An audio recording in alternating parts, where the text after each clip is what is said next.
अबू हाशिम आज़मी ने मुमरा की सत्ताधारी पार्टी पर निशाना साधा।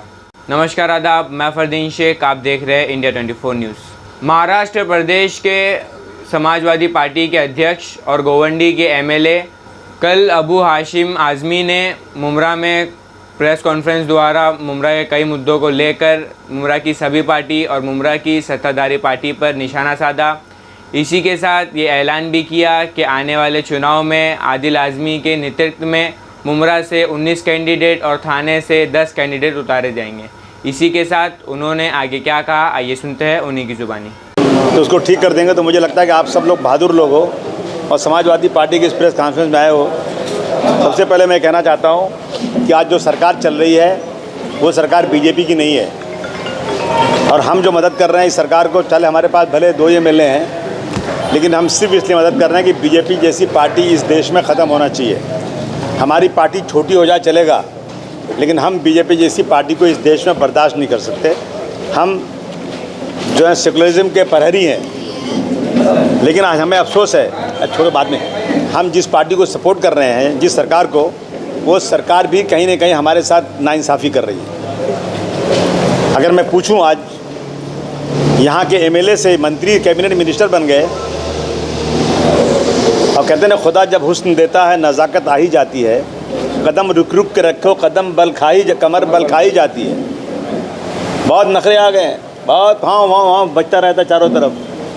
माइनॉरिटी डोमिनेटिंग एरिया है, 5% रिजर्वेशन, हाउस के अंदर खड़े होकर के कांग्रेस और राष्ट्रवादी समाजवादी पार्टी के साथ खड़े होकर के बार बार 5 साल तक मांगती रही जब बीजेपी की सरकार थी।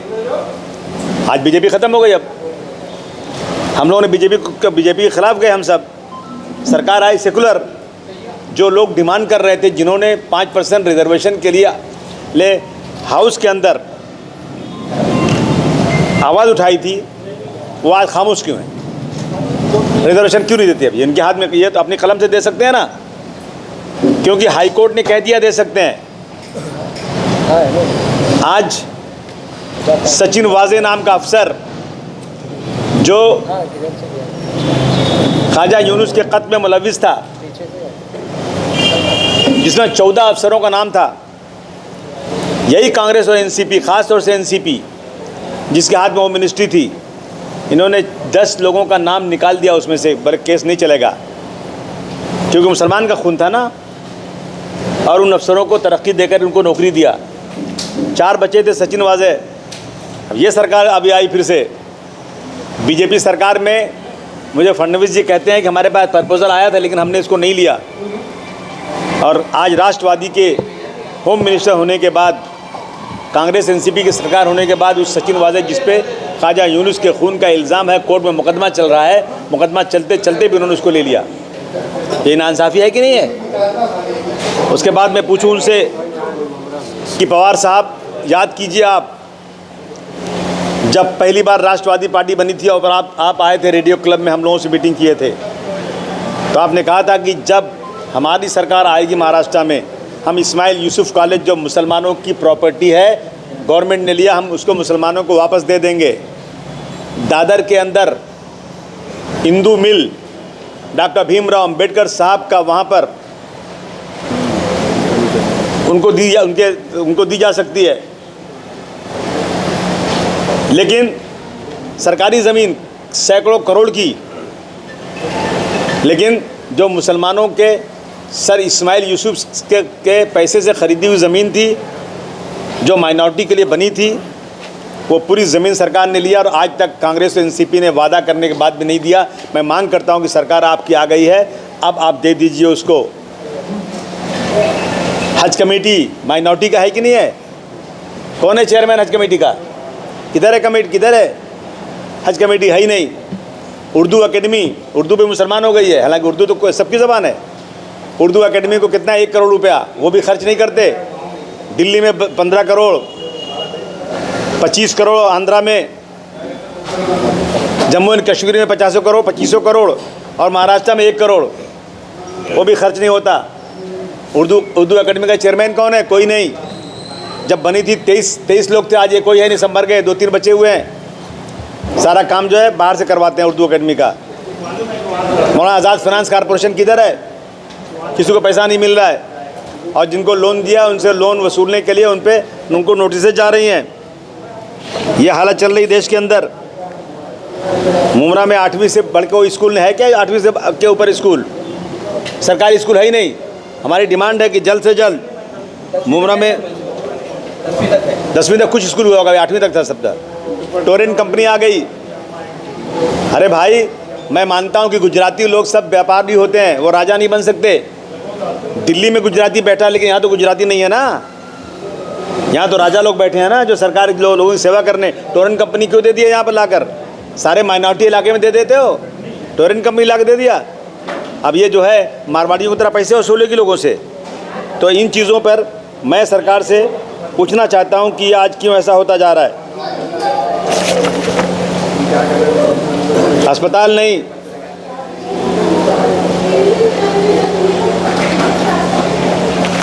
माइनॉरिटी को सिर्फ 500 करोड़ रुपया।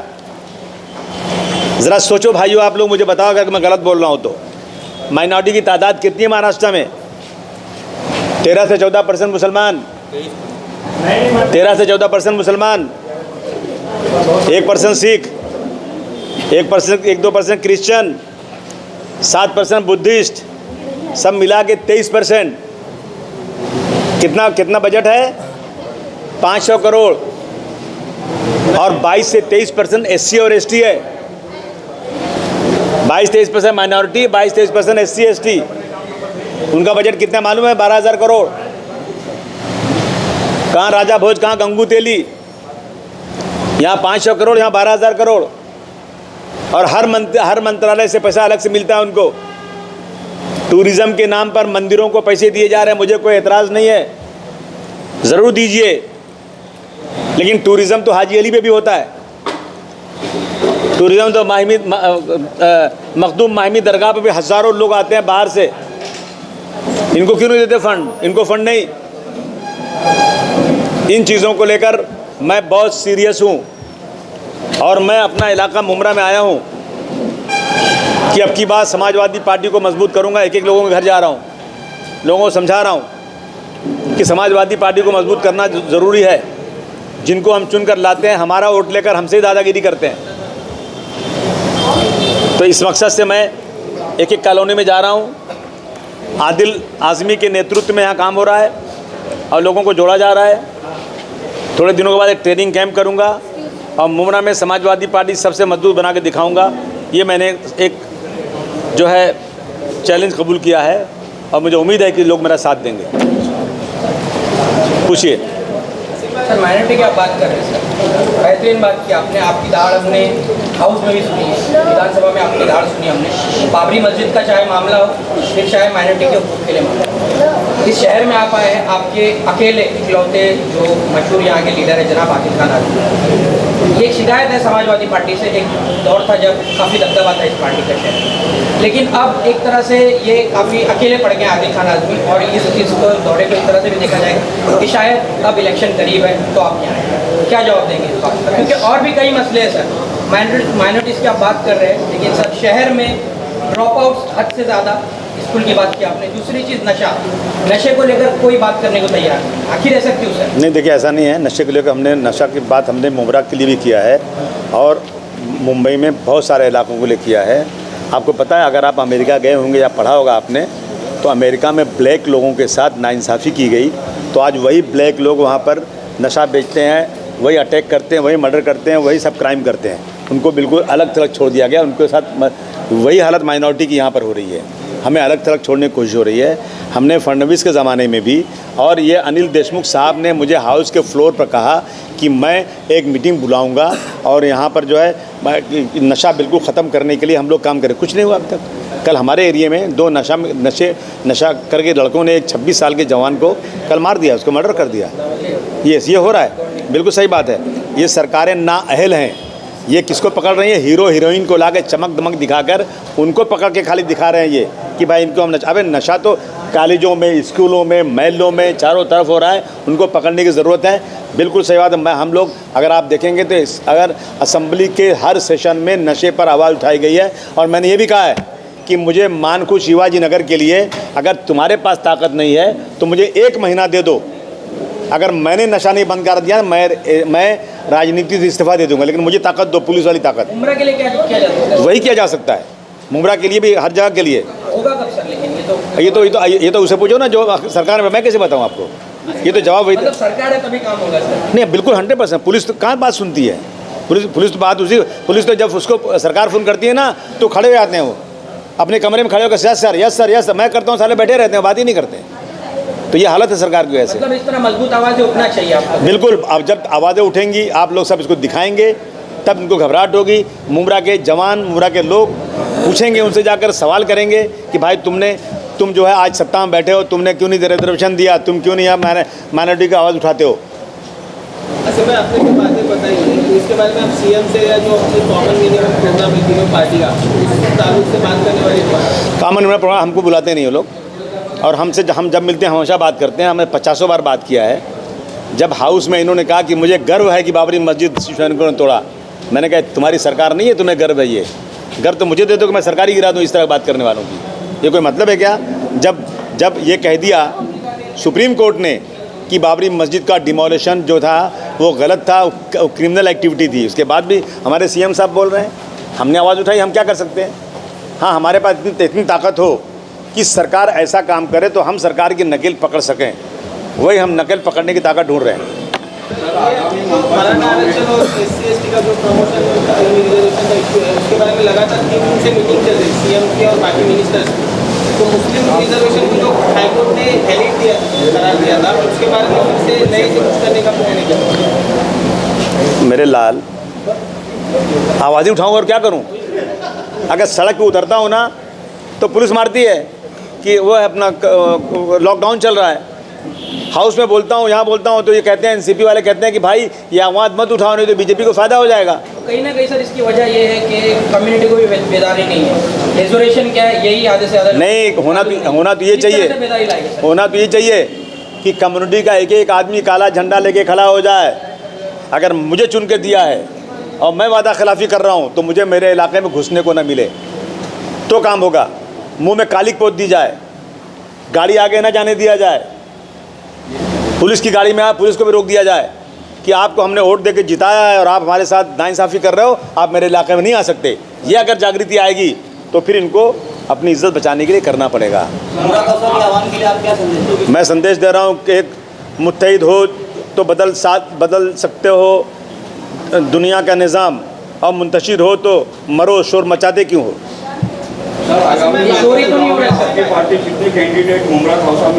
मैं 19 कैंडिडेट उतारना चाहता हूँ मुमरा कौसा में, और थाना में 10 उतारना चाहता हूँ। बस वही ढूंढ रहा हूँ अच्छे कैंडिडेट।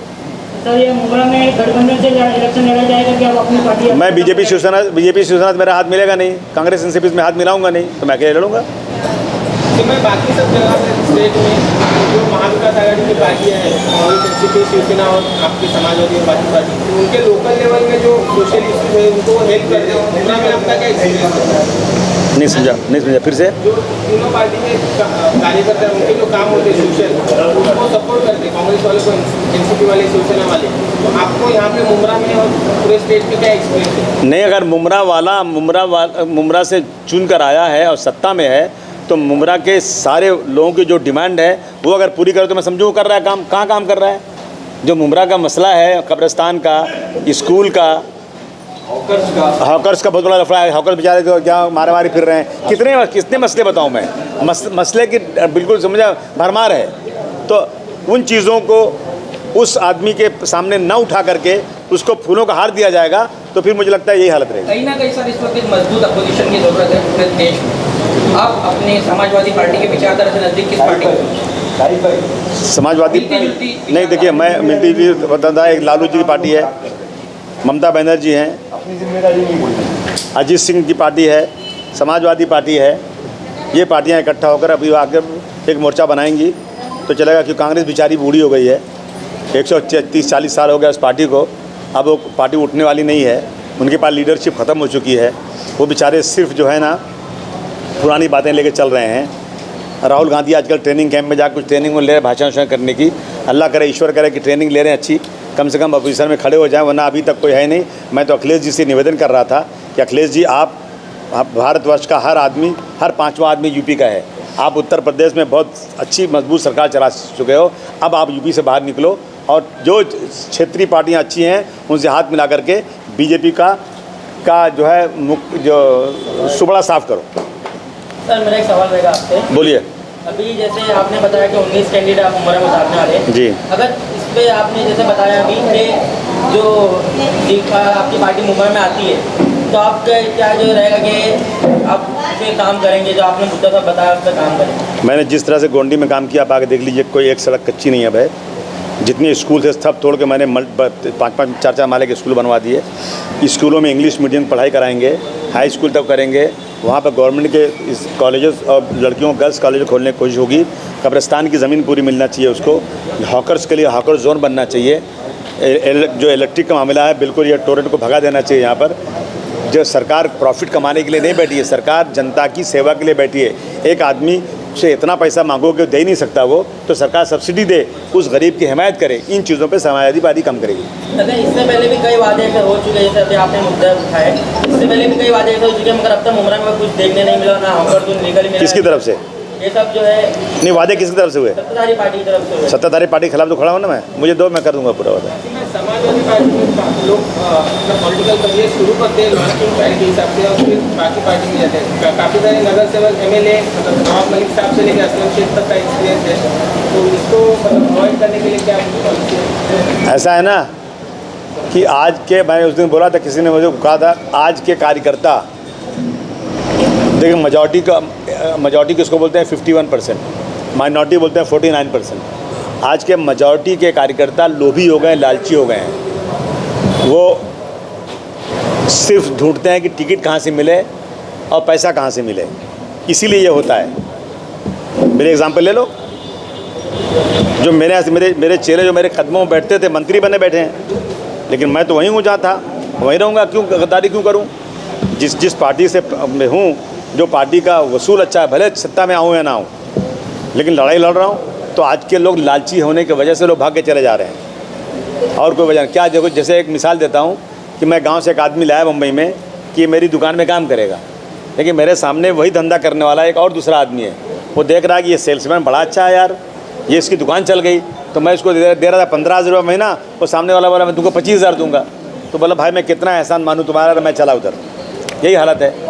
समाजवादी पार्टी यूपी में मजबूत है, महाराष्ट्र में इतनी मजबूत नहीं है, तो इसलिए लोग भाग जाते हैं। और मैं क्या, MIM आई थी ना, कहाँ गए सब? छोड़ के भाग गए सब, छोड़ भाग रहे हैं। अभी जो बिहार में है ना, वो सब उधर जा कर के बैठे हैं नीतीश के साथ। तो ऐसे ही हो रहा है, छोटी पार्टियों को बड़ी पार्टियां खा जाती हैं। वो ज़माना था और कि नेता लोग जो थे ना, बिल्कुल से काम करने के लिए बिल्कुल गरीबी में रह करके बिल्कुल अच्छा ईमानदारी से काम करते थे। लेकिन आज के लोग जो है ना, उन मंत्रियों को क्या कहेंगे जो हमारे मुस्लिम मंत्री मौजूद है कैबिनेट में महाराष्ट्र के, लेकिन जस्ट एज अ क्या मैसेज? मैं उनसे कहूँगा शर्म करो, शर्म करो। जो वादा किया था तो निभाओ, नहीं तो चुल्लू भर पानी में डूब मरो। ठीक है ना मतीन, ठीक है ना? महाराष्ट्र के माइनॉरिटी सेल के चीफ सर, महाराष्ट्र के माइनॉरिटी सेल के अध्यक्ष गफ्फार मलिक खान और सुई वो दुनिया से उनके लिए क्या करें? नहीं, अल्लाह ताला उनको जन्नतुल फिरदौस में आला मकाम दे। मैं जानता हूँ उनको उस वक्त से, जब मैं राजनीति में नहीं था। जब मैं जाता था उस वक्त इस्हाक जमखाना वाले के पास, तो वो आते थे वहाँ पर कॉलेजेस के लिए, इसके लिए उन्होंने बहुत मेहनत किया। मैं अपनी तरफ से, मेरी पार्टी की तरफ से उनको खराज अक़ीदत पेश करता हूँ और दुआ करता हूँ अल्लाह ताला उनके बचे हुए कामों को, कोई लोग पैदा हो जाएं जलगांव में, उसे पूरा करें और अल्लाह उनको जन्नत में जगह दे, उनके घर वालों को सब्र की तलकीन दे। धन्यवाद। तो जैसा कि आपने सुना, अबू हाशिम आज़मी ने मुमरा के कई मुद्दों को लेकर प्रेस कॉन्फ्रेंस की और उसमें क्या कहा। अब देखना ये है चुनाव तक कितनी पार्टियां वादे करती है और कितनी पार्टियां सारे वादे निभाती है। आगे की ऐसी और खबरें जानने के लिए देखते रहिए इंडिया 24 न्यूज़। हमें जुल्म के खिलाफ। जय हिंद, जय महाराष्ट्र।